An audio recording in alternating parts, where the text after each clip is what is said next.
getting hit multiple times coming out of that bike section. More drivers coming to blows.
Well, hello and good afternoon, everybody. Welcome back here to Slow Motion Broadcasting, and welcome back to the Formula Ford Weekend Warriors. This is round number 5 of the season, coming to you today from Road Atlanta. My name is Ron Maunz. Alongside me in the commentary booth is Charles Boshell. Guido Marzucchi is our producer for today's broadcast.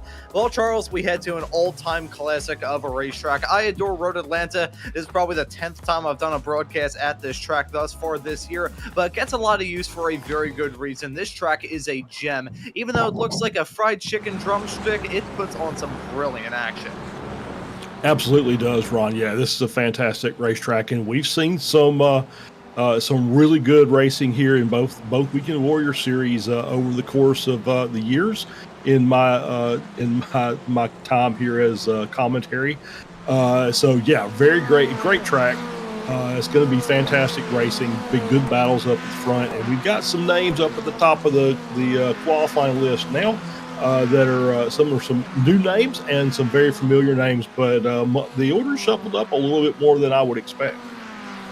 Yeah, we are seeing some names that we don't usually see up towards the north end of the field run up there. And we're seeing some names that we haven't seen in quite some time here in the Formula Ford Weekend Warriors world running here. Some names in the case of this driver that I don't remember seeing before. I think I vaguely remember James Becker, but I'm not entirely sure if it was from an FF race. But he's your current provisional pole sitter at the moment in the 24 car.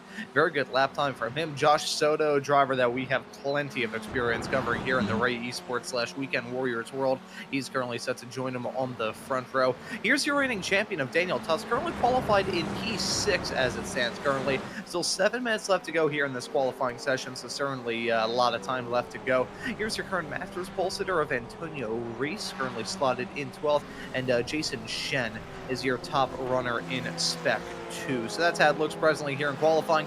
Let's take a look at those championship point standings coming into this race. Already have 1/3 of the season covered thus far, and we're getting a good idea as to who are going to be the drivers to keep an eye on all throughout this season. We'll start off with Spec 1, where Felix Samoas is in P2 behind Mikey Pollard in P1, the driver of the number 73 car at 365 points. So one for every day of the year. He's running very good, except for a leap year, but it's not a leap year, so we won't count that. So Mikey Pollard holding on to that championship points lead as it stands presently. Felix Samoas, really the only driver within striking distance of him as it stands presently. Jerome Rademacher slotted in 3rd. Daniel Tuss, your reigning champion, who's had a somewhat inconsistent start to this season, must be said. He's currently slotted in 4th with Edward Buchanan, running out your top 5 in Spec 1. You can see the rest of the drivers lined up through there as well.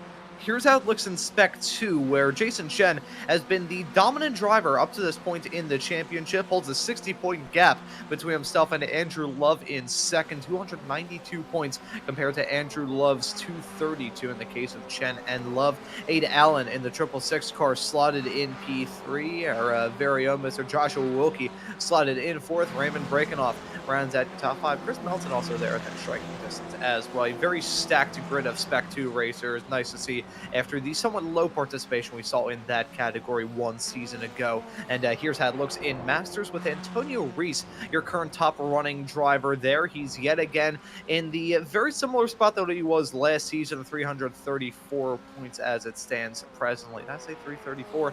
No, 342 is the total that he has currently. Alan DeGassis at 267. Jeff Wubker, Jim Brewster, Peter Maddox, Stevie Ray, Jurg Monty, Brad Cathcart, and John Toms round out the drivers currently classified in Masters. So that's how it looks when it comes to the championship points. But I think these drivers are less so worried about the championship point situation, more so worried about their qualifying position as we're getting into happy hour.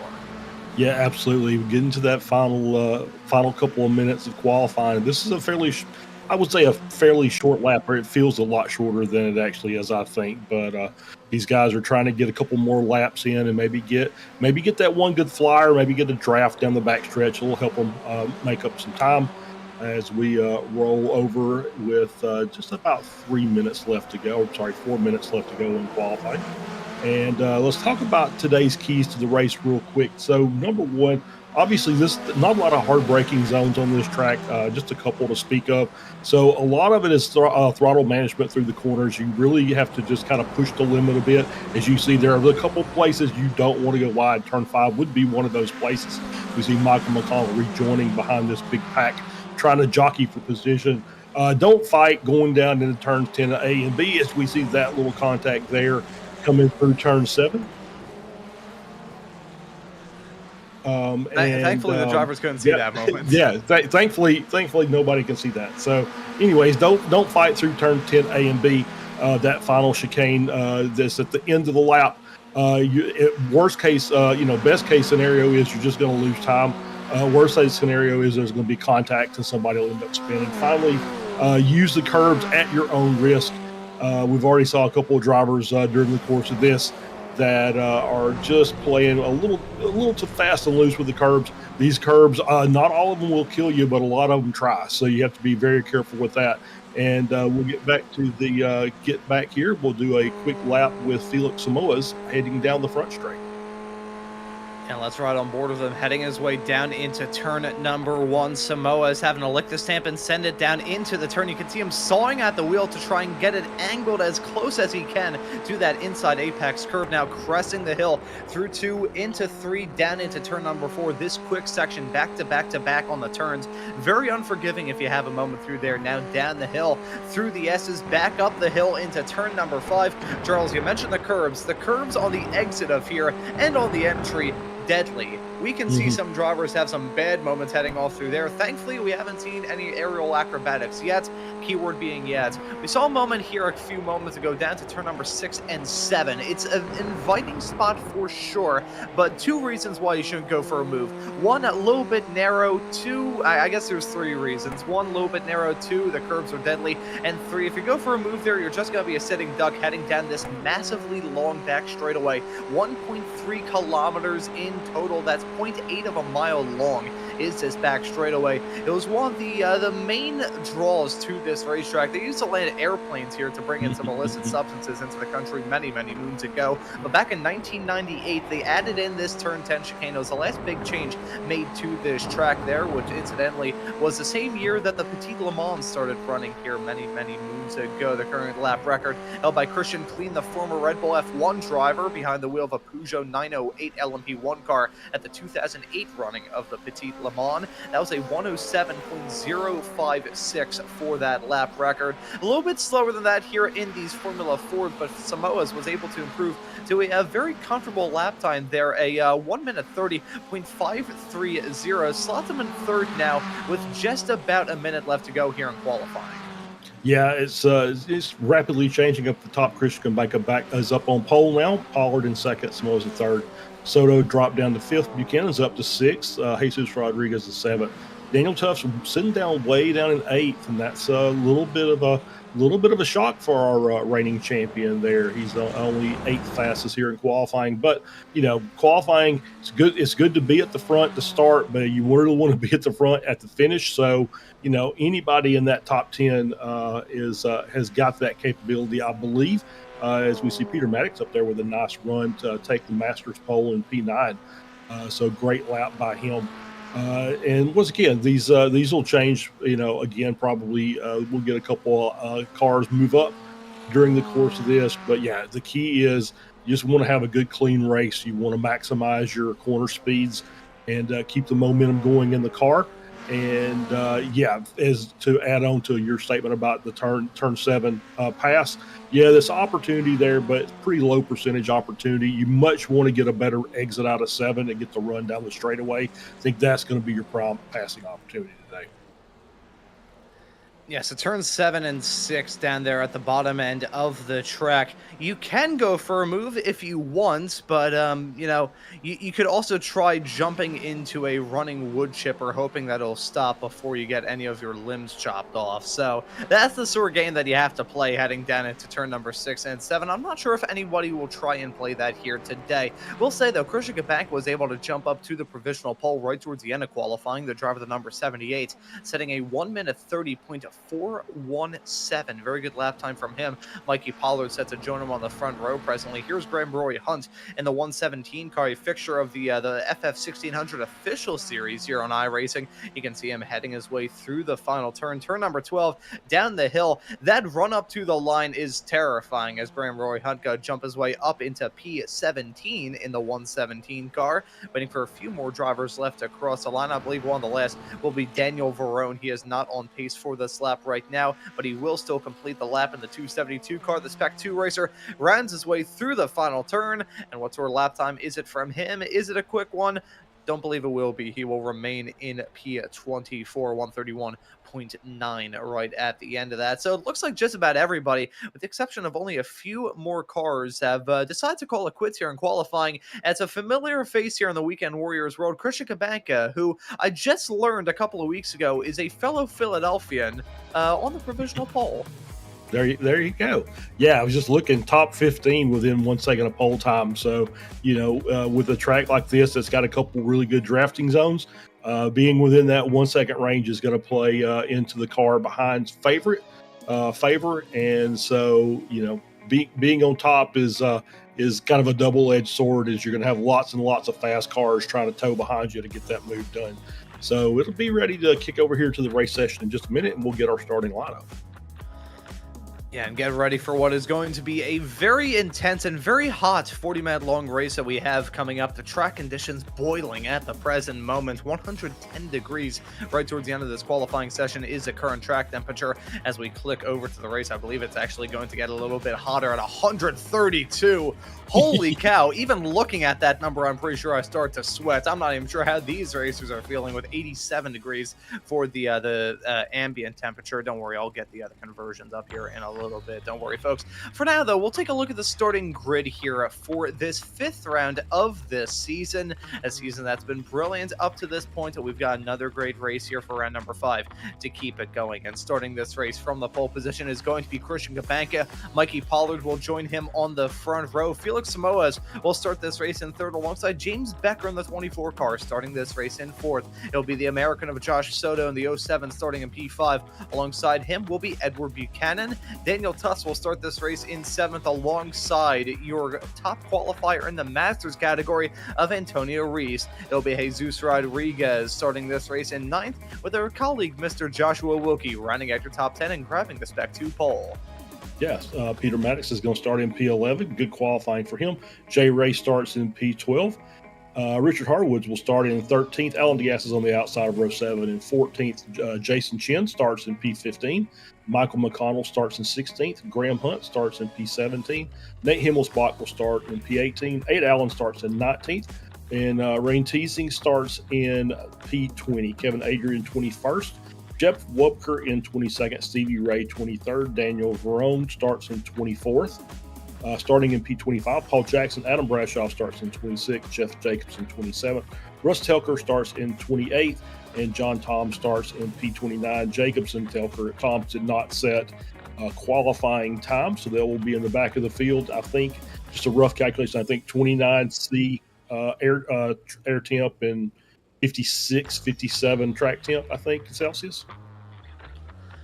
Yeah, I'm gonna actually pull up the stats here real quick. I'm not going to say who the iRacing commentator it is who on the Friday Radical show called me jokingly, I should say, called me called me I'm not sure, I forget if he called me a redneck or unsophisticated for using Fahrenheit. I won't say who it was, you know, Larry, mentioning that we had a whole thing going back and forth on the Spot 24 show about all that, and I tried to sing the first few notes of the national anthem at about 1:30 in the morning, and after being on the air for I think 11 hours up to that point in the day, my voice was completely shot, and I had a very much so intentional but still catastrophic voice crack. So I'm going to pull up all of the conversions so we can cover our bases here. So looking at 133 degrees Fahrenheit for the track temperature. That's 133 in Fahrenheit. That's 56.1 Celsius. And also looking as well to any scientists who may be tuning into this show who will probably have a headache after listening to my commentary for an hour and a half. It is 329.261 degrees Kelvin. So that's the track conditions we've got at the present moment. Had to cover all of our bases. But no matter what unit of measurement you use, this track is scorching hot. Yeah, just a lovely summer day in the South here in in Atlanta, Georgia. So yeah, it's a scorcher out there, and you know those. Fortunately, our digital drivers don't have to worry about sitting in the sweltering heat. They sit in the comfort of their air-conditioned rig, and probably end up sweaty by the end of the race anyway. But they'll do it in 72-degree temperatures as opposed to 132. See, what's interesting, I think I mentioned this a little bit earlier on in the show. I've got a new desk. I've swapped that from the IKEA one that I got back when I was 13 years old back in 2018. So I swapped out from that, got a brand new one, but the only problem is I've had to change where my PC is, and I also need to change where my monitor is, so it changes where my sim rig slides in whenever I'm not on the air. And whenever I don't have my desk chair right here. So I've gone from the sim rig being right by my knee to being right by my head, so I can hear my computer fan even when I'm sleeping. So here we go, folks. The 5th race of this championship. Pace cars come down pit lane. The field down hand is of our pole sitter. The green flag's that, and the drivers are on their way. Looking like a very good start there from Christian Kabanka. He'll try and lead them comfortably down into turn number 1. Felix Samoas looking to get some moves done as well. He jumps into second, side by side and 3 wise. They head their way off through the opening series of corners. A good start from Kabanka, a good one there from Samoas, and also a pretty nice jump from your now P3 runner, James Becker. Yeah, good start by everybody. We did have one car, I think it was teasing, that actually was a little wide coming out of the final corner. Had to basically drive down through the grass on the front straight, but able to get back on, but dropped 4 positions. Everybody else pretty much, either up 1 or down 1, but still close to their starting positions as we're headed through 6 for the first time. They head their way through the bottom end of the track for the very first time. Everybody has kept it clean throughout the first half of the lap. Let's see if they'll keep it clean for the second. It is still Kabanka at the front of this field. However, we have got that slipstream train heading their way now down the back straightaway. Let's see who's going to try and win out and maybe lose out on all of this as well. One driver that's lost out is Adam Bradshaw. Currently last of the cars out there on the racetrack. I believe he's had some sort of off-track moment a couple of seconds ago. May need to load up a replay of that in the not too far off future. At the front of the field, though, James Becker getting the move done to jump his way in front of Christian Kabanka to take your race lead. He's now up at the front. Kabanka is still slotted right behind him, P2. Felix Amo still running strong at the moment. Rounds out your podium runners in P3 side by side. So they head their way down the hill. Everyone's saying in the quick laps right now as they complete the first lap and start the second. Becker off to an incredible start. Started this race in P4, now running in P1. Yep, absolutely. He got a good run and made that pass and has taken the lead over Kabanka, but everybody's still close. Obviously, only one real gap in the majority of the field there between Maddox and Chin, and it's closing down as those cars in front are still stacked up. So it should tighten back up kind of naturally as they're working their way through some of the slower and windier sections of the track. And Chin, obviously a very quick driver, our Spec 2 championship leader. We're going to get this replay here from Adam Bradshaw. So they're coming down the back stretch. No, this is the run into turn 6. And looks like just has to lock it up, just misjudges that corner a bit, and the cars that are braking in front has to lock it down in a little half spin, able to rejoin, obviously off the pace a little bit, but has managed to get to the back of the field. So he's pretty much even with Telker at this point. I will say that John Toms did not take the start, so we're down 1 Canadian already. It's unfortunate there for him. Not sure whether it's any sort of connection issues or if he just decided not to take the green, but regardless, we are already down 1 racer. Everybody else still running out there on the racetrack as a move from Soto on Samoas into turn 10. That'll jump his way up into P3 as that's Jason Chen with a sideways snap and more drivers getting collected. They headed their way down into turn number 10. Looks like Richard Harwood and Nate Himmelsback at the epicenter of all of that. They're dropping down like a stone thrown into a pond.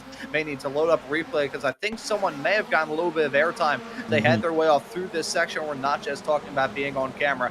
Let's take a look at this. Himmel's back. Contact being made. Up in the air he goes, and he thankfully did not go upside down, although major damage on both of those cars as a result.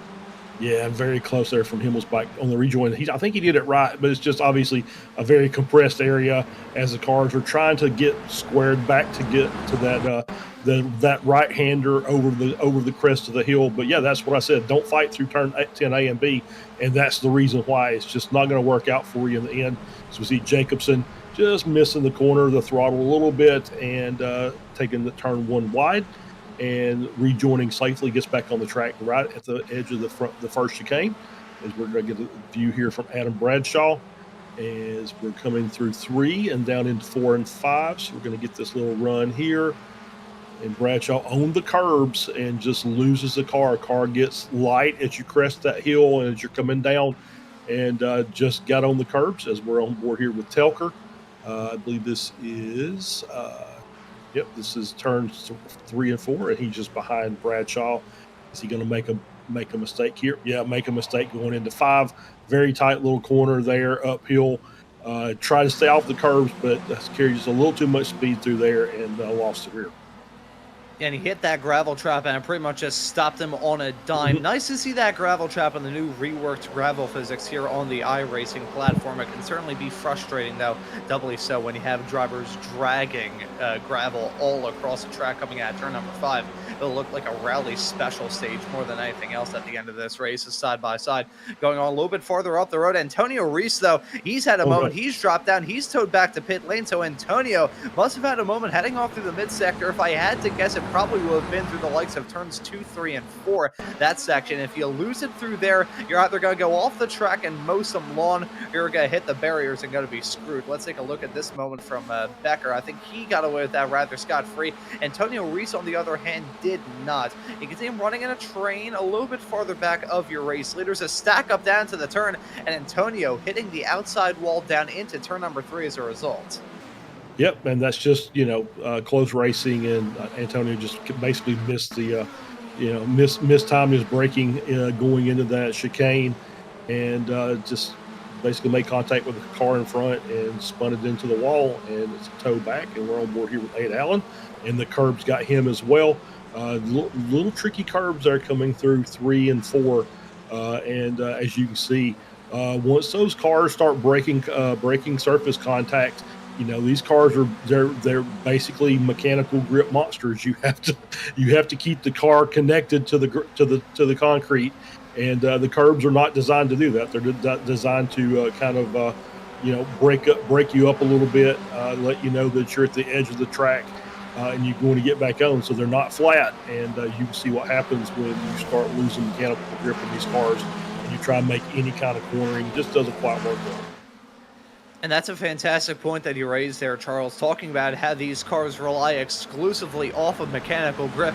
To show you how little downforce these wingless cars produce, I'm pretty sure you could duct tape 2 model Formula 1 cars to either side pod, and it would probably increase the downforce generated by these cars up to 2,000% more. So really not a crumb of downforce on these drivers. So it is on the edge and terrifying from all of these drivers all throughout these races. We take a look at Daniel Verone. He may have had a bite of drama down to turn 10 as a little bit of a stack up a little bit farther up the road, and as he heads his way through the turn, gets a little bit squirrely and spins as a result of all of that. One more thing to raise, talking about the nature of these Formula 4 cars as we jump back to live action and follow your top 3 running all nose and tail down to turn 10. These cars, kind of similar to the Formula Vs that you can catch in the Weekend Warriors every single Saturday here on Slow Motion Broadcasting, but these cars kind of have the similar sort of feeling to them in the sense that you got to keep the momentum rolling heading off through the turns, and you're always dancing on the limit of control and adhesion as well. So a mix of many things that you have to balance in these cars as we take a look at a moment involving Nate Himmelsbach in the 245. Yeah, I don't know if he had damage from the previous incident and just decided, you know what, I think I've had enough. It's just it looked like he was struggling. He was riding curbs on both sides, coming through 3 and 4, and just said, "Yep, I think that's it for me. I'm just going to take it back to the pits, and we'll say day done." We'll just kind of mention that we've got Soto's moved all the way up to P2 now, and we've seen Josh Soto in the past be very, very fast in these race cars. Not necessarily the most consistent. He has a tendency to make his own mistakes when he's racing, and that usually costs him. But so far, having a really good run. I don't want to be the guy that jinxes him, but so far having a really good run running in P2. Running pretty all right as it stands presently. We don't want to talk about that too much because it feels like every single time we're singing the praises of Josh Soto, who ends up getting struck by a falling anvil. He's a driver, though, that I have seen do well in a whole different manner of race cars. Could be open wheel cars, could be a Mazda MX-5 Cup car. I have seen him win in a Mazda MX-5 Cup race at IRP of all places. Yes, Indianapolis Raceway Park. That is a flat oval track. So Josh Soto, a very talented driver here in the sim, and looking to see what sort of performance he'll be able to put in here today. Now, over 9 minutes on the clock here in this 40-minute long race, so not a whole lot of time into it, but these drivers already getting into a groove, and we do have some retirees thus far in this race. Antonio Reese, Nate Himmelsbach, and Adam Bradshaw, the 3 retirees, with John Toms not taking the start as a result of him not even being here at the start of this race. So 25 drivers left out here on the racetrack presently, still trying to battle the challenges of a track that is tricky enough on a good day. Both track temperatures still at 133 degrees Fahrenheit and ambient temperatures at 87. That is... These drivers are skidding around because that track has got to be so incredibly greasy for them. Oh yeah, absolutely, definitely slick track, and so you're going to get lots of slides, and that may, that actually may bring in the our off tracks. We don't normally talk about those at a really fast racetrack, but we might see some drive-throughs before this race is over with it being a 40-minute race. As we've got Soto looking around Becker there to see if there's a move to be made. Cabanca's going to move to the inside and take a peek as well. And so it looks like Soto's going to get dropped. Cabanca's going to move all the way up to P1. And is he going to get him cleared? He is not. He's going to settle in P2. Becker's going to remain in the lead with a late braking going into 10A. Just as a follow-up, we've got Josh Wilkie currently leading our Spec 2 class running in P8. And Peter Maddox is leading our Masters class running in P11, obviously with pit lane as we've got Ed Buchanan making an early pit stop, thinking the undercut strategy may work today, so he's in the pits now. But obviously with Antonio Reese already calling it a day, that's going to tighten that Masters Championship battle up a bit. Yeah, so that will be a slight close-up when it comes to that category, but we just have to figure out who is going to be the main beneficiary as a result of that moment for Antonio Reese. As we take a look at these racers heading their way off through the middle part of this track through turn number 5. Haven't seen anybody really get struck by falling anvil through here yet, keyword being yet. You can never be too sure if it's around a track like this in cars like these. Turn 5, it's... I could best describe that turn as it's a love-hate relationship that drivers have with it. You either absolutely adore it when you get it right a couple times in a row, and then you absolutely despise it when you trip up heading through there once and hit the barrier with such a ferocious amount of damage on your car that looks to be ready for a scrap heap instead of anything else. That was a swapperoo with Soto and Cabanca. But yeah, turn 5, I would say if I had to label one single turnaround here as being one of the most challenging, I think turn number 5 would probably take the cake across all the different cars that run here. Yeah, I would have to agree with that. I think that turn 5, I would describe it as a trust fall between your driving ability and your race car.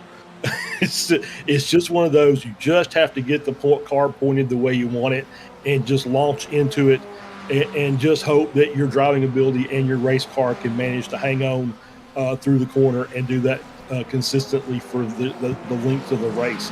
It is just such a very touchy corner. You can't take the inside curb at all because it kicks you too far wide. You can't take too much speed through there because you end up in the gravel trap. You can't be too slow through there because you could end up getting run over from behind. We see Daniel Tufts with a little wide exit there going through 1, so he's going to lose a couple positions and drop down to P7. So he's going to have a little bit of work to do to get back up there to Wilkie and Pollard, who were just in front of him there. Wilkie now up to P6 and Pollard up to P5. So that'll be some nice spots gained there. Samoas and Mikey Pollard still lock steady in that championship battle for the lead in Spec 1, and we want to know how all of that is going to work out here at the end of this race. For the field, though, these three have a stranglehold on as 3 drivers who haven't really seen too much of thus far here in the FF Weekend Warriors here for Season 3 of 2025. We looked at these two, Tufts and Wilkie, side by side, heading their way down the backstretch off into turn number 10. There's the move from Tufts to slip his way up to P6, slips his way through the turn a teeny tiny bit, though. You gotta be a little bit wide on corner exit. Wilkie may have the opportunity if he wants to go for a move. I think I saw Daniel Tufts potentially making that cold come down pit lane. That area was just super narrow as he headed his way up the hill. I think he stayed out, but Tufts with a very odd line as he crested the top of the hill. That turn 10 chicane, as I said in the track guide I gave during qualifying, that turn 10 chicane hasn't always been there. That used to be pretty much a completely flat-out run from turn number 7 all the way through to the crest of the hill. I can't even imagine how gut-wrenchingly horrifying that must have been back in the 1970s running in a Can-Am car, which was basically a V8 mounted in a tin can. Yeah, absolutely. I think you're absolutely right. That sounds horrifying to be fair. But I will say Stevie Ray has came into the pit, so I can now officially say the pit window is now open. So Stevie came in on the last lap. It's dropped down to P24. So that kind of leads me to believe that Buchanan's going to have to do a little bit of fuel saving in order to get to the end of this race successfully. Stevie's usually good about coming in just at the right time. And that means that we're going to be around the 28 to 29 minute mark when the pit window will close, and everybody else will have to come in before then to get their pit stops done. So we'll have to wait and see how the pit strategy affects this race as well. But I do want to raise a nice little statistical anomaly that we have had thus far this season here, at least when it comes to Spec 1. We've only had 2 winners up to this point, Daniel Tufts and Felix Samoa, as Tufts winning the second and third race at Alton Park and Summit Point, and then Felix Samoa was able to get the other 2 wins in round number 2 and 4. Doesn't look like we're going to have either of those 2 drivers go to victory lane. You know what? I say that, the top 3 are going to get struck by a falling meteorite here in about 5 seconds time. Daniel Tufts will somehow gain the might of Zeus and be able to catch up to Felix Samoas, and they're going to give us a photo finish where they tie coming across the line, and we have to award them both with their 3rd wins of the season.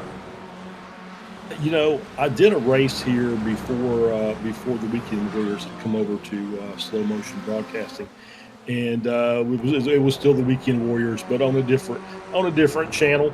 And we were doing the Formula Fords here at Road Atlanta, and we had the top 7 basically nose to tail.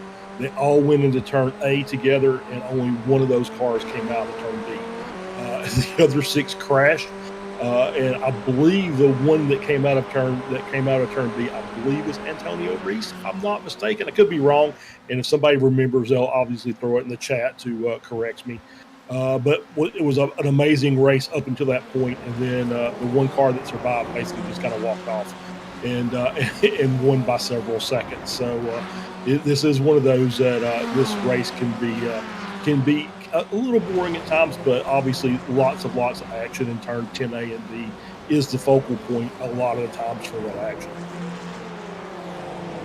And you know, I have a little bit of association with the Road Atlanta track and the Weekend Warriors world as well. My first ever Weekend Warriors show in my entire iRacing broadcasting career was, incidentally, I think I was in there in replace of you, Charles. It was alongside our old pal Tim Cox. It was a Spec Racer Ford race here at Road Atlanta. Tim didn't know how to pronounce my last name. I think he said Maunz or something like that. I'll have to go back and look at the broadcast. I had no idea what I was doing. It was my 3rd or 4th show ever, and we had about 57 Spec Racer Fords running here, which was a test of my old PC and part of the reason why it exploded later on that year. Here's Peter Maddox with an explosive moment through turn number 1, spins on the curb. The curb on the outside of turn number 1, I'm not sure whether that's just consistently coated with olive oil or what, but it is always a slip and slide when those racers head out there. Yeah. You get on that curb, it's just very difficult to get it back. It is extremely tough, and it's usually because you're carrying too much speed, and the car just wants to keep going wide. So as it's going to move DeGasses into the lead of the Masters class, up in now P13. So obviously, lots of points he's going to gain on the championship leader, Antonio Reese. So a good day for DeGasses. Just got to keep the car clean and get that good finish, and he'll tighten that gap up. And Becker and Toto into the pits coming down. And here we go. The pit stop game starts at the north end of the field with Becker and Soto making that call to come down pit lane. Cabanca going to stay out for one more lap. So will the likes of Samoas, Pollard, Tufts, Wilkie still leading in Spec 2. Jesus Rodriguez and Jay Ray also stay out as well. We can see those two make that call to come down pit lane. The pit entry rather sketchy here, but I think the both of them got away with that rather scot-free. As here's a moment for Russ Telker heading his way off through the S's, clean through there into turn number 5. The uphill and spins around, similar section to where he lost it a little bit earlier on. In fact, the exact same section. You can see his tire marks from earlier on in this race. That's another spin down into the turn. I think he's decided to call it a day as a result of all that. But James Becker, he has not had a good stop at all. He is still stopped in pit lane. I'm going to look through whether or not there's some sort of penalty or if he decides to take some tires. Now, I will say Jeff Wubker has a black flag, so we'll have to keep eyes on the driver, the 909. But there's Becker finally coming out of pit lane. A heartbreaking series of events for your 1-point race leader. 1 minute and 2.5 seconds down pit lane and 34.3 seconds stopped in the pit stall. A disastrous turn of events for the rookie here in this series. Yeah, and I'm just gonna call that as I don't think it was a penalty. I think the timing's off for that, so I'm gonna say that was just a rookie mistake. And Cabecca's into pits now.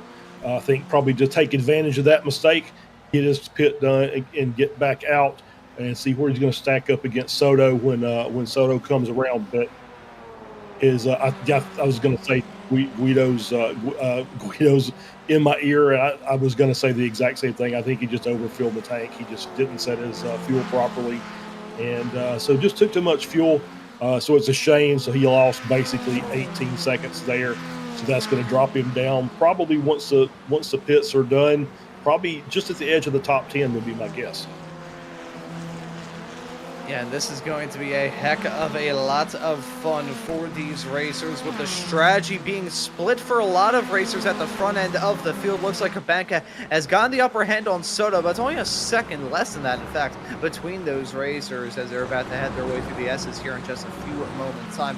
Heartbreaker, though, for your at 1-point race leader. That's tough for Becker, but it's a lesson that everybody in the Weekend Warriors has to learn. We have seen plenty of racers have those moments. We see veterans have moments like that as well. Sometimes the numbers aren't necessarily run well, and I'll tell you what, it's a good thing that I'm not the one deciding how much fuel goes into these race cars. Otherwise, they'd spend about 2.5 minutes down pit lane, and they'd probably be able to drive from Atlanta all the way to San Francisco with the amount of car that would be in their gas. We follow Felix Samoza, Mikey Pollard in P1 and P2. Daniel Tuff slotted in the third, just barely there in the back of camera shot. They all stay out for yet another lap as side by side here with Peter Maddox and Rain Tessing down into the turn 10 chicane, and that's a commanding move from your current Masters leader of Peter Maddox. Holds on to a comfortable gap in that category. Is down to Gassis a little bit farther back in P11, now side by side with Verone and Jeff Jacobson. That's Verone jumping his way up to 14th. Got some battle still going on in the midst of this pit cycle, but certainly the pit stop's going to take precedent. Yeah, absolutely. Just in front of Verone is Cabecca and Soto. Cabecca did come out in the lead in front of Soto, only 0.3 of a second currently. So basically in the battle of the pit stops, that is a draw.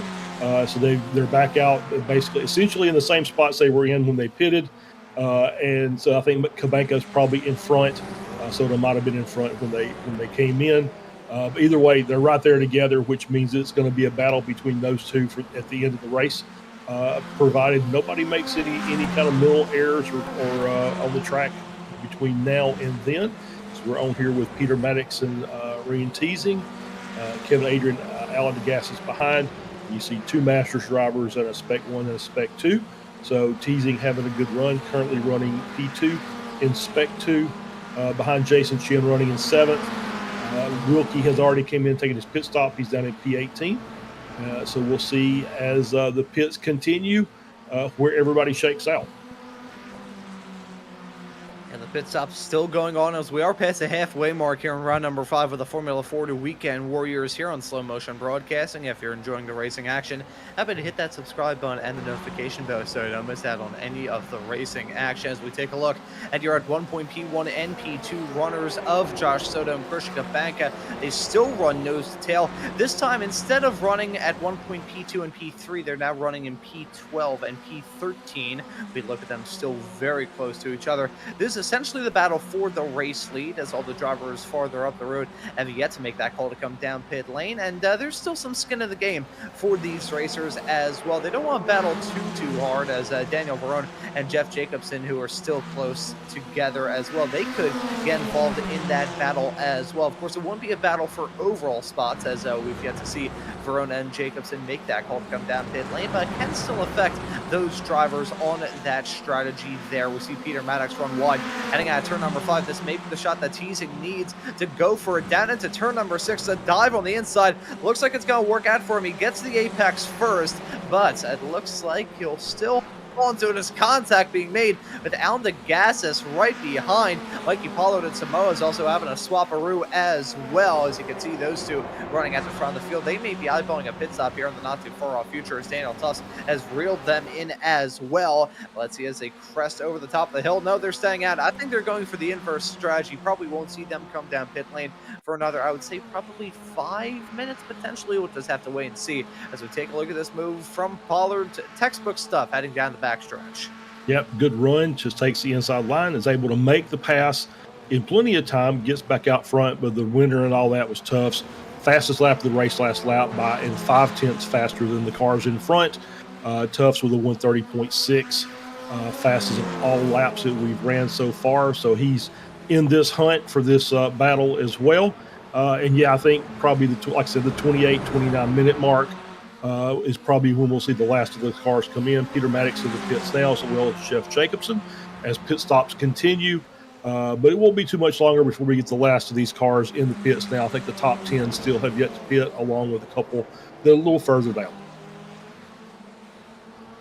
We stay locked steady on this camera involving these drivers battling for that net race, well, the current race lead as it stands presently. We'll have to see if it shakes out to be the net race lead once we have those pit stops come by. Peter Maddox and Jeff Jacobson, speaking of pit stops, they've come down pit lane, currently sliding P21 and P22 side by side between Samoas and Pollard yet again into turn number 10. Another swap-a-roo goes on involving those two. Daniel Tufts also there within striking distance. You got three drivers with a very interesting stories here, and your main championship contenders, I would say, at this point in the season, of course, Pollard and Samoa's slotted P1 and P2, albeit the inverse of where they're running at the moment. And Daniel Tufts there in third. He's got the number one car on his car for a very good reason. Reigning champion here in the Formula Ford Weekend Warriors. And in the case of Pollard and Tufts, I really, I started seeing them run here in these Weekend Warriors races and began to see them in some official races as well. And they just run these cars all the time, which is part of the reason why they are absolute weapons behind them. They know how to run these race cars at the ragged edge of control. Alan DeGassis comes down pit lane from the lead in Masters. The final spot inside the top 10 was where he was at a couple of moments ago, now dropping down the field. So we'll see how that shakes out for him as DeGassis dropping down a couple more spots there as well. I think I saw briefly something go on, but he is still down pit lane. We'll hold on to it right now. If we see him come out here in the not too far off future, there's a long stop for DeGassis, a very long stop for him. He's now out and away, but he's lost out on the Masters lead to Stevie Ray, and he may lose out on some more spots. Okay, so I think he gets away somewhat quickly. You can see him finally exiting pit lane. Thankfully, the gap between himself and Peter Maddox, who came down pit lane not terribly long ago, was big enough that he wouldn't lose out on any more spots. But DeGassis with a very long stop won't have to worry about fuel at the end of this race as Samoa's comes in as well from P3. But that was a very costly moment for Alan DeGassis. I'm going to look through to see how long he was stopped in pit lane. 23.8 seconds in the pit stall, 52.7 down pit lane altogether. That is quite a significant longer time than just about everybody else. But Samoa is the first of that top three to come down pit lane. He's joined in the pits by Michael McConnell. Now we see if these two that we have on our camera shot right now will follow their former third this time by. Yeah, we'll see. I saw the same thing you did on the timing and scoring regarding DeGassis, and my thoughts are I think he missed his pit box and had to back up. And a lot of times that kind of resets some things in the pit stop setup. So he might have been furiously trying to remove fuel out of the car as it was resetting itself. So I think he had a little bit of struggles there in pits as we're seeing Samoa's back out of the pits now. Dropped down to P8, and his stop was a little bit longer than Soto and Cabanca. It was like about a second and a half or so. So lost a little bit of time on the pit stop cycle. So it's going to drop him down. He's running in P8. We've still got 5 cars at the top that have not pitted yet. So he'll still be up there, but he won't be quite ready to challenge for the lead just yet. Yeah, we'll have to see if that longer stop from Felix Samoza is going to affect him, as Daniel Tufts has now come down pit lane in the number 1 car, comes in from P2 in this race, currently up 5 spots from where he started, as he is joined in the pits by Jay Ray and Jesus Rodriguez. We'll have to see if Jason Chen follows him into the pits as well. He's put together a very good race currently at the front of Spec 2, and there he is coming down pit lane. Not going to say I called it because I really didn't, but hey, I guess I manifested it into real life. I'm not even sure if that counts at all, but the 4 of the current drivers inside the top 5 making that call to come down pit lane. Pollard stays out for 1 more lap. Now we got a good idea as to how it's all going to work out with Kabanka. Yeah, going to jump out easily in front of Daniel Tufts. We'll see if Tufts is able to jump out in front of Samoas. I think it'll be close between those two coming out of the pits. Yes, it is very close. Look at that. The swap route, that's actually with Kabanka and Soda. My apologies. But Daniel Tufts and Samoa still covered by about a half a second, a little bit farther in the background. There they are. They had their way off through 3 and 4 down into the S's right now. So Tufts was able to work that strategy out, even with we were saying that Samoa spent long down pit lane. Tufts actually spent even longer in the pits, about a half a second more in terms of both his pit stop time and his pit lane time. He was able to come out right in front of Samoa's, but it was about a whisker between those two. Yep, and as you can see on the screen with Guido popping up the graphic, the pit lane time amongst the leading cars. As you can see, Kabanka and Soto, very, very quick laps, or very, very quick pit times. Buchanan's was microscopic in comparison. And Pollard in the pit, so this will be our last car to take the pits at the 30-minute mark. So about 9 minutes or so, and change to go left in the race. So just a little bit of time left for these racers to try and make an indent, as Mikey Pollard has come down pit lane from the race lead. He'll give it back to Kabanka and Soto based off what we've seen from Samoas and Tufts, albeit they spent rather lengthy down pit lane. I mean, you compare their stops to the likes of Kabanka and Soto. Kabanka and Soto around about that 14-second mark. Samoas and Tufts around the 15-16. Mikey Pollard spends even less time down pit lane than Kabanka at only 13.25. So he's going to come out effectively in no man's land between these front two of Kabanka and Soto, and right in front of Samoas and Daniel Tufts. Now at this point in time, with Kabanka and Soto running in P1 and P2, and everybody now having come down pit lane for at least a certain length of time, I think it'll be just those two battling for the race win. And touching on Spec 2, Mr. Joshua Wilkie has been able to jump out to the lead in that class, as Stevie Ray leads in Masters at the present moment. But these two of Kabanka and Soto, some of the best drivers that we've gotten the opportunity to cover here in the Ray Esports and Weekend Warriors world over the years here, Charles, now going to do battle on the racetrack.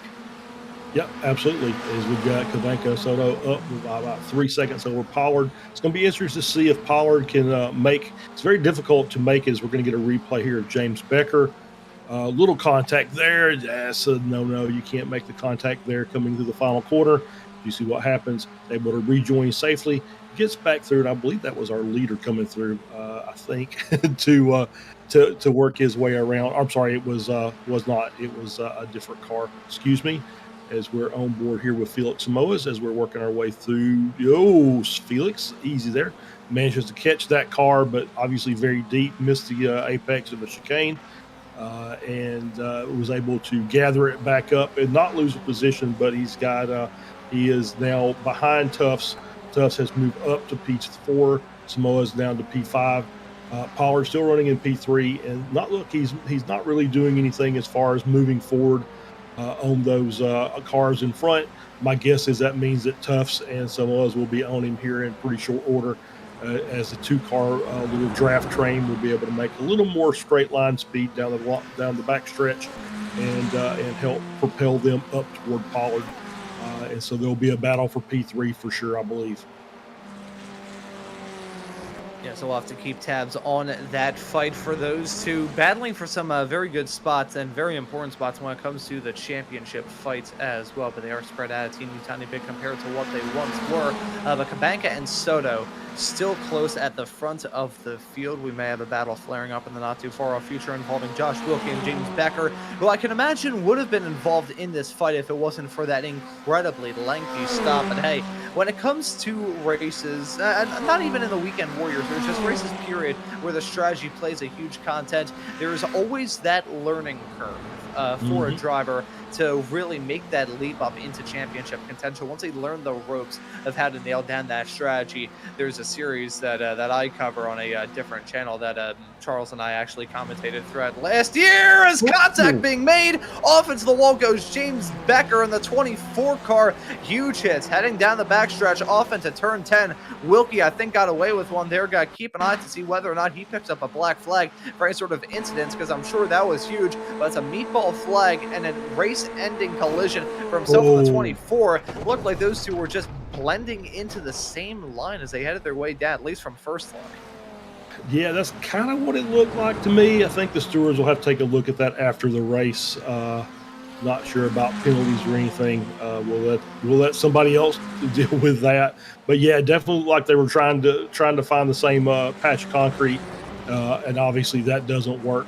As we're on board here with that battle for the lead, with Kubanka and Soto heading down the backstretch. I'm just kind of wondering. I'm going to watch Soto a little bit and just kind of see if he's looking around, maybe trying to work a strategy here on this, because I think it's going to come down to a last lap pass. I don't think he's going to want to try and make that move early, as we see Pollard and Sweet Tufts and Samoa's here swapping positions again.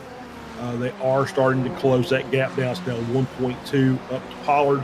So they are starting to close that gap down. Pretty soon they'll be in draft range of Pollard, and there'll be a 3-car battle.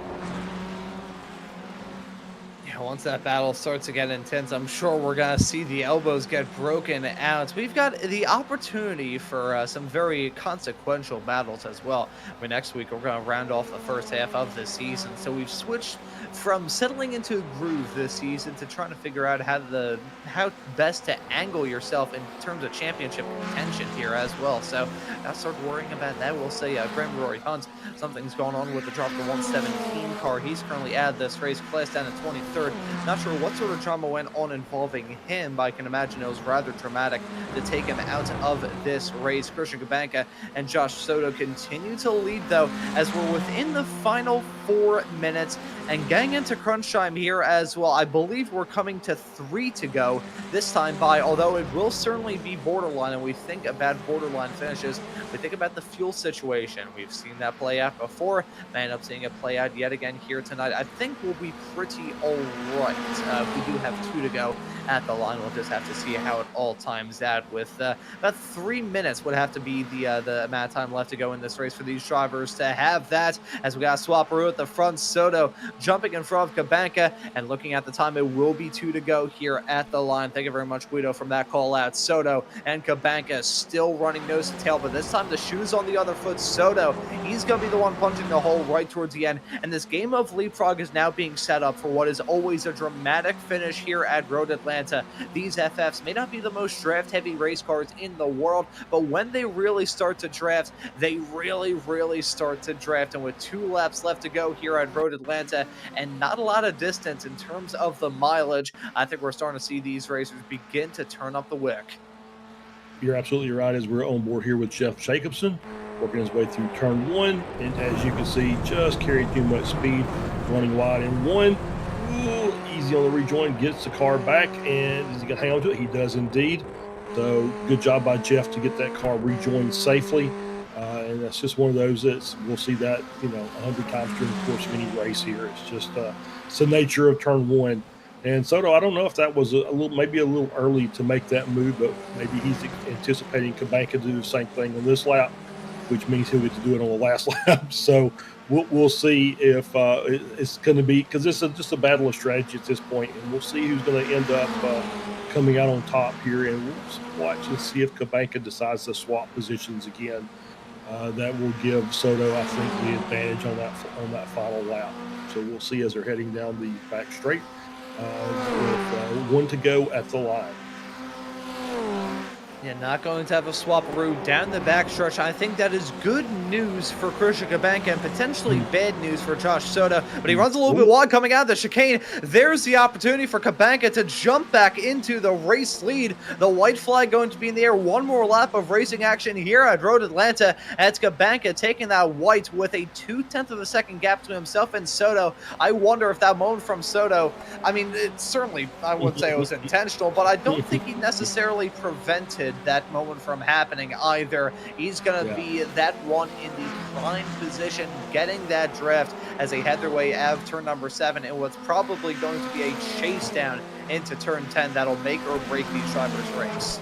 Yeah, I was going to say, get out of my head, Ron, because that's exactly what I was thinking. I don't know necessarily it was an intentional thing, but he didn't fight it very hard, did he? So we'll see here. So now Soto in what I think is the better position, running in P2 as they're coming through 6 and 7 for the last time. And so now it's just getting that good exit out of 7, and you want that good run down the back stretch to make that last minute pass. Yeah, and here we go as they head their way out of turn number 7 for the final time in this race. Josh Soto, he's got that draft, he's got the assistance, he's got the speed as he heads his way down the backstretch and gets that move done on Kabanka. They're close to touching several times, but Kabanka still going to keep it along. I thought he was going to maybe duck out, get a little bit of draft assistance again to leapfrog his way into turn number 10. No, he's just deep on the brakes into the turn, tries to get it done, and gets that move, but it's not over yet. Soto getting a good exit, they touch, they bang, coming out of the chicane. It's a fight right to the line, but Soto gets that run at the end of this race. Josh Soto gonna grab the checkered flag here at Road Atlanta. Christian Kabanka going to finish in a very close P2, 1/10 of a second at the end between those racers. Samoas and Buchanan have a moment. They round out your top 4. Daniel Tufts would have finished around them, but he's had a moment. He's coming down pit lane. And I think the reason why that may be the case is because he may potentially, I'm looking through,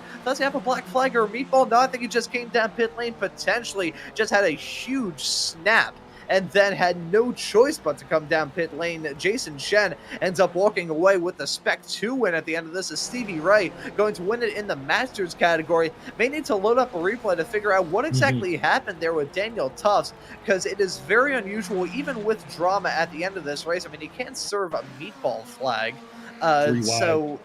Was it potentially a penalty for incidents? Let's take a look at this moment that really kicked it all off. Contact being made as he headed his way all through the turn, multiple bits of contact. I would not be shocked at all if that contact with himself and Mikey Pollard potentially put him over that incident point limit and maybe caused him to pick up a black flag at the end of this. Either way, heartbreaking stuff for Daniel Tufts. Mikey Pollard not getting a good result from all of that either. He's classed down in 6th. But what a wacky race here at Road Atlanta. The track was hot and the racing action was hot as well. Well, I mean, let's give a shout out ourselves to the battle there between Soto and Kabanka. They both did everything, executed perfectly on that last couple of laps. I think Soto just did a great job of maybe just running just a touch wide coming out of 10B to let Kabanka get that after Kabanka chose not to make that run, pass down the straightaway. And then Soto with a great over-under. We're going to get a replay here. Just lets up, cuts it a little bit deep, and then really sharp turn in there coming out through B. A little bit of contact between the two cars, but fair play. And Soto able to get the run under and make the pass. Kabanka, not really much you could do at that point, but great battling between those two drivers.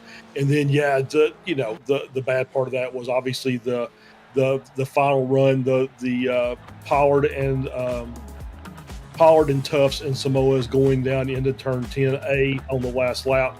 And then if Tufts actually did get a black flag on the last lap, he's going to fall even further. He's going to get that 40-second penalty, and they'll be added on at the end of the race.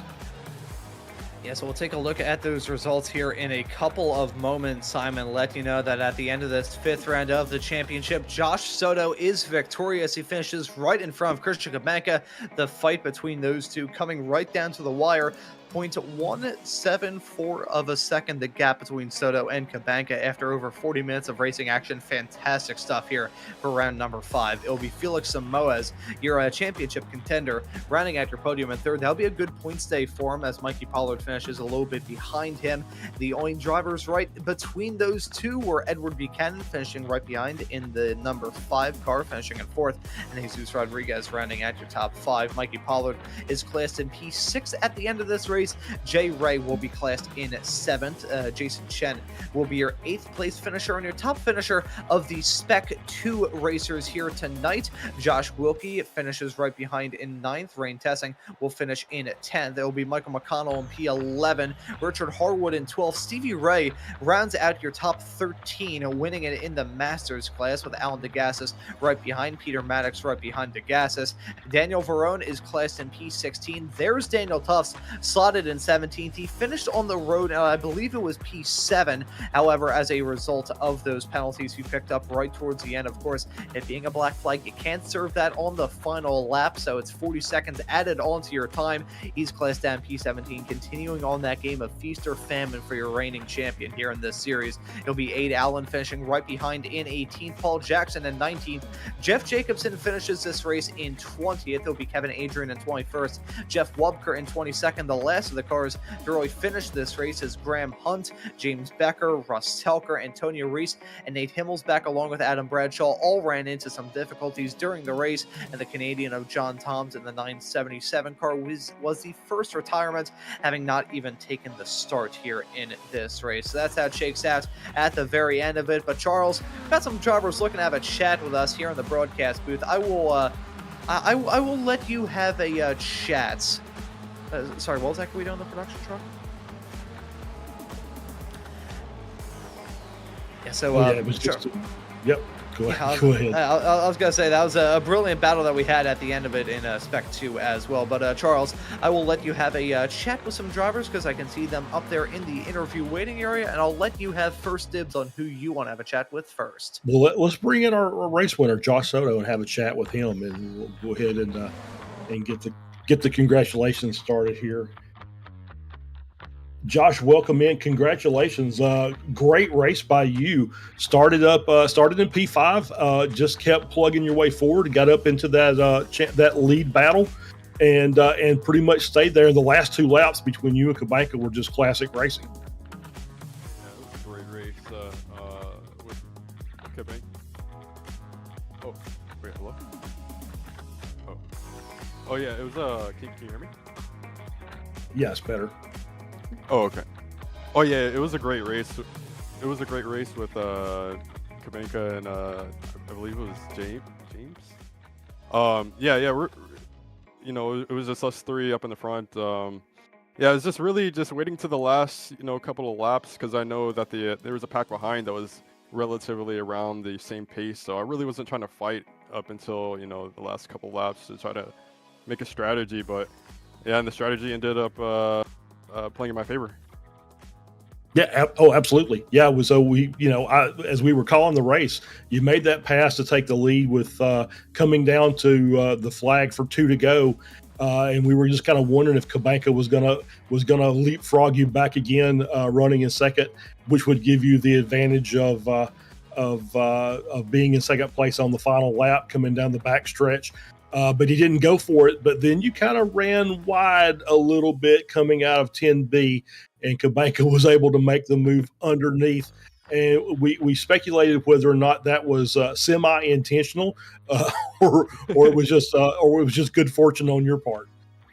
Yeah, I don't know. It just kind of slipped. Nah, yeah, it was a little bit of intention there. I just wanted to, I seen how much the draft played a part the previous lap, which is why I was doing a little bit of testing that lap just to see, how strong the drafter was, and I was seeing if I could pull away. Unfortunately, I couldn't, so I just decided to slot back in line and play what I already knew what was going on.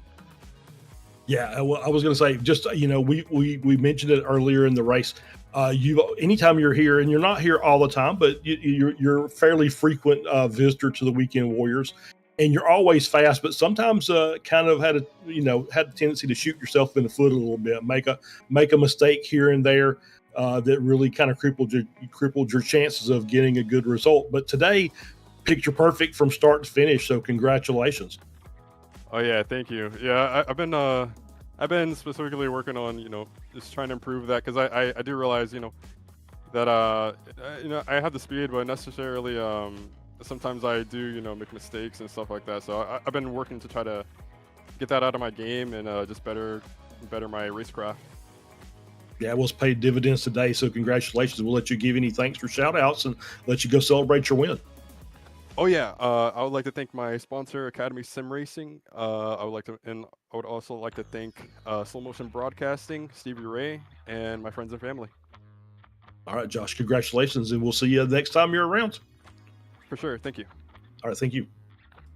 And that right there was Josh Soto, your winner at the end of this race here in Spec 1. And I can see Christian Kabanka up there in the broadcast booth. It's been a little while since I had a chat with him, and these shows usually run a little bit iffy anyway. So we'll bring in Christian to have a quick little chat with him. Christian Kabanka, welcome here into the broadcast booth, man. P2 at the end of it all certainly gave it the old college try at the end of this race. So how was it at there? It was quite fun. To be honest, I knew I lost the race when I was first heading into the last lap, because I know that Joshua, would have had a great run, and it would have been difficult to defend at the final chicane. But anyway, it was a good race up until that point. So I'm not really disappointed I finished second, and I hope it was entertaining to watch in the last lap at least. Yeah, it really was at the end of that race. I thought you may have potentially had him, because I saw he got that move done rather early heading down the backstretch, and you were still able to pull alongside. Heading down that backstretch, it's so long here that there is that opportunity to hop back in front because of how long it is in these cars. So I want to ask you about the strategies heading down that straightaway, because it may not seem like too much with the draft and everything like that, but there is a bit of strategy that goes into that game of leapfrog, ain't it? Yes, particularly at the beginning of the race, because I feel like James Becker was probably quicker than both of us, and I'm like, make sure that we don't lose James's draft. So that was the main thing, and then obviously had made a mistake in the pit stop, and then it was just me and Joshua. Ideally, in most cases, I think I would rather be second going into the last lap and going down that backstretch to have that run. On the last lap when I was racing Joshua, I was surprised I was able to get out ahead of him going into the chicane, but I think I probably drove in slightly too deep, and then I didn't get onto the throttle quick enough, and then so he was able to do the crossover on me, which is very easy to do. So yeah, it is what it is, but I'd rather be second heading into the last lap. So, a very good race for you here today at Road Atlanta. Looking ahead for the next round of the championship here in just 1 week's time. A pretty good schedule going to keep us rolling and rounding off the second half at Laguna Seca in 1 week's time. I believe you have gotten some experience running around there in real life as well. So, what are your thoughts heading off to there in 1 week's time? It's a great racetrack. It's difficult to pass, and it's not really a draft track. So I think it's more fun to battle there rather than, just wait for the draft, whatever draft train you're in, and hope for the best. But yeah, Laguna Seca, in my opinion, is fun in terms of battling, especially with these cars and also in the Spec Racer. So I look forward to it. Yeah, looking forward to seeing you out there on the racetrack in just 1 week's time, Christian. We'll let you give any thanks or shout-outs before we let you go and celebrate this P2. I will shout out to whoever made the Garage 61 telemetry, because I did not practice until this morning, and I was looking at the telemetry. So it was really useful tool. So whoever made that, thank you. There you go. Thank you very much for joining us here in the commentary with Christian, and looking forward to seeing you out there on the racetrack throughout the rest of the season, man. Thank you for joining us. All right, thank you. And that right there was Christian Kabanka with one of the funniest shout outs I think I've ever heard in my entire time doing these broadcasting. Here we go. Meow. Thank you, Mr. Thompson. You know, it's funny, actually. I can give you all a preview as to what's coming up later on this afternoon. To those who tuned into the Spec Racer Ford race at Silverstone last season, there's a moment with that. And that's actually gotten clipped into a YouTube short that will be posted on the Slow Motion Broadcasting YouTube channel in about 1 hour and 9 minutes time. So you can tune into that once we're done with the Spec Racer Ford broadcast a little bit later on. But I'll tell you what here, Charles. I always feel bad when I take Stevie for myself, so I'll drag in Jason Chen for a quick little chat. Yeah. I'll save Stevie for you. Sound like a plan? Yeah, of course. Alrighty, sounds good. Jason Chen now joining us here in the broadcast booth. Jason, welcome into the commentary booth, and congratulations on another Spec 1 win here today. How was it out there? Spec 2. Spec 2. I wish it was Spec 1. I blame my dyslexia for that. This race for me was actually not very good. I think Wilkie probably deserved the win. Looks like I'm guessing he might have gotten a little bit of damage with like a crash with James Becker towards the end. Because it looked like he might have lost some straight line speed. But he drove a really good race. He was on the tail end of the faster guys train. He was drafting early on, and he was pulling like a second a lap from me probably. Like I fell out of draft very early on. Didn't help that I went straight on at the chicane on the second lap, and then I made quite a few more mistakes or off tracks. No spins, I think, but just a few off tracks that cost me time. It's a very difficult track. It's my first time driving this track. But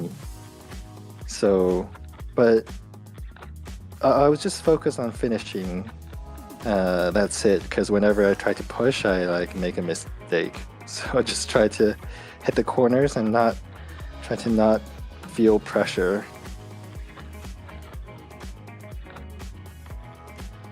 I gotta say though, overall, yeah, very, very good day regardless, as it's your 4th win in the Spec 2 category. I got it right on the second try there. Your 4th win in Spec 2 thus far this season. So a good result on paper when it comes to the rest of the class. So how are you feeling heading off into the next round of the season at Laguna Seca in 1 week's time?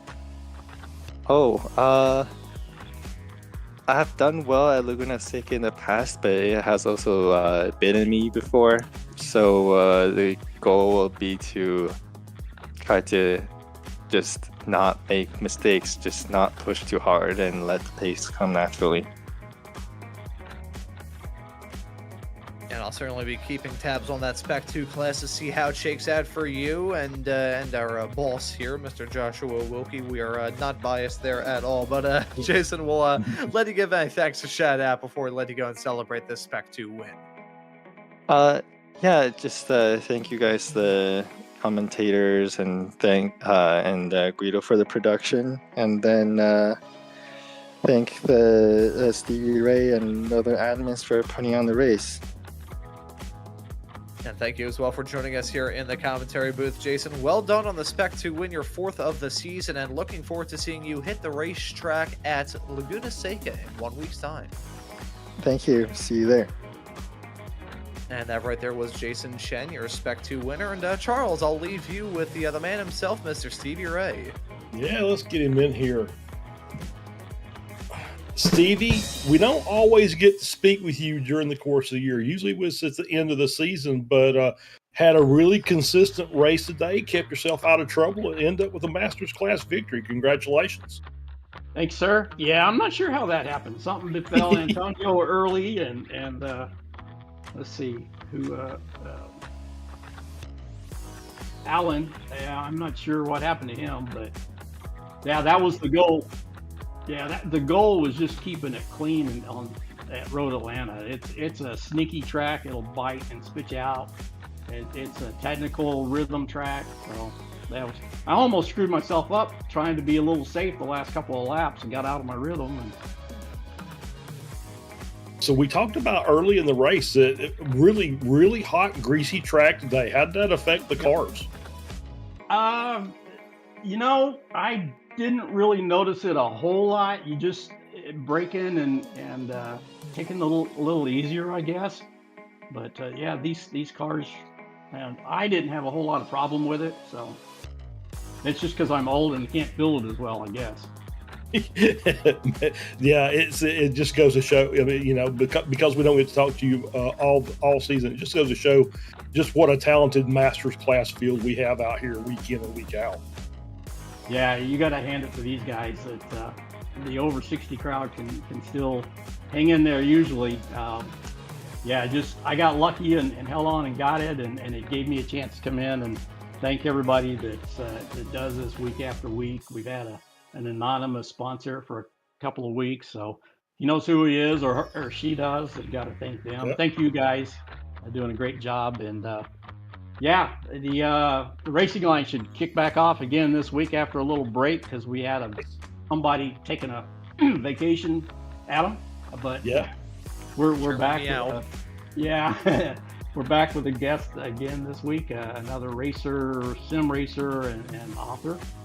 So that'll be a lot of fun. But yeah, thanks, so guys. Yeah, so I just we'll let you give thanks and shout outs, but I also want you to plug your book, Mr. Published Author that you are now.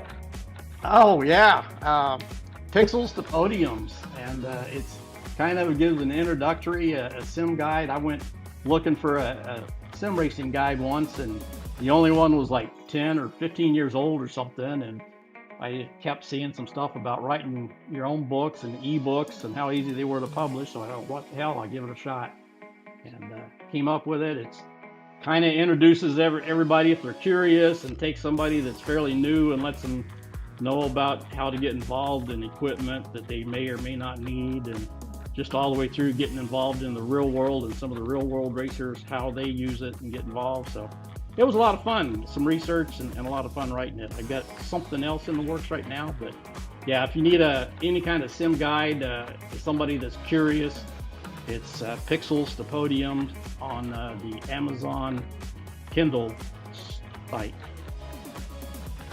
There you go, Stevie. Thank you very much. Oh, it's nice and cheap. It's like $6.99 to download it. Hey, can't beat that. Yeah, so I mean that's basically a subscription to any service anywhere at any time, especially concerning iRacing or anything like that. Yeah. So yeah, thanks guys. All right, Stevie, thank you, sir, and congratulations on the class victory. We'll see you next week. All right, take care. All right. And that right there was Stevie Ray, and as you said, you can find Pixels to Podiums on Kindle, and stay tuned for his sequel coming up into a couple of years' time, How to Kill Red-Headed Commentator. But Charles, we have got a fantastic race look ahead to in 1 week's time. Laguna Seca, an old-school American track, still in the midst of this American sweep of racetracks, which, I mean, hey, we may be a little bit biased, but I'm certainly not going to complain about that one bit. Yeah, this is we're going to another probably hot, slick track next week. Obviously, the corkscrew and the kink prior to the corkscrew. We'll mention that quite frequently. That's always kind of the danger zone there at Laguna Seca, but a fantastic track. And yeah, there's some great passing opportunities there. Some great places to run side by side. So really looking forward to it. It's always been a really good race for the Formula Fords. And there's just a whole lot of stuff to look forward to here on Slow Motion Broadcasting. Gives you a very good reason to subscribe and hit that notification bell so you never miss out on any of the racing action here on SMB. Coming up later on this afternoon, we have got the action from the Spec Racer Ford Weekend Warriors. That will be at Jerez. And that race is going to be, for some racers, it'll be like trying to drink scalding hot coffee with a face full of lidocaine. For others, it'll be a fun one. And hopefully all of you will be able to tune into that broadcast a little bit later on this afternoon. But as for this broadcast here for round number 5 of the Formula Ford Weekend Warriors here at Road Atlanta, that will just about do it. So for myself, Ron Maunz, Charles Boshell joining me in the commentary booth, and Guido Marzucchi doing a wonderful job working on the cameras and the graphics in the virtual production hauler, I say thank you all so very much for tuning into this broadcast here on Slow Motion Broadcasting today, and we hope to see you all for that Spec Racer Ford race coming up later on this afternoon.